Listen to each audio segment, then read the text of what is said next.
myös huomen. Pojalla kova ikävää on oma rakastaa. Hän vannonut on, että tätä tulee kova rakastaa. Vaik välimatka pitkä on, ei se niitä estä. Se vannonut on, että heidän rakkaus tulee kestä. Poika istuu paikallansa, elää omassa haavemaailmassa. Nautti elämänsä ainoastaan hyvästä valinnasta. Junapojan päätä pysäkistä puoli matkas. Hän odottaa innolla, kun tietää, et rakas on vastas. Poika lähettää tytölle tekstiviesti vielä, jossa lukee: olet rakas vastassa siellä, ei jaksas enää odottaa, et näkisis sun kultaa ja että saisin suudelman taas sun kauniilta suulta. Mulla menee kymmenisen minuuttia enää, en oo ikinä yhtä paljon rakastanut ketään. Poika ja tyttö, kun ei rakkauden liekki voi sammua koskaan. Ne poika miettii yhdessä aina maailman loppuun saakka. He aikovat olla ja toisiansa rakastaa. Poika ja tyttö, ei turha pelkoa, niin he uskoo ettei koskaan voi erota. Ne halus viettää elämänsä yhdessä aina, mut voittaako lopulta rakkauden taikaa?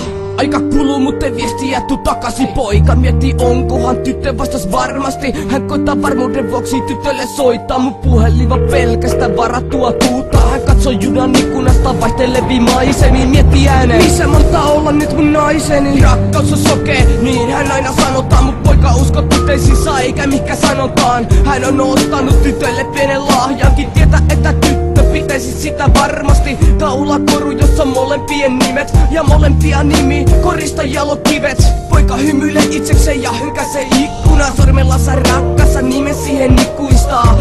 Juna pääte pysäkille saapuu. Poika astuu ulos heti kun ovet avautuu. Poika ja tyttö, kun ei rakkauden liekki voi sammua koskaan. Ne poika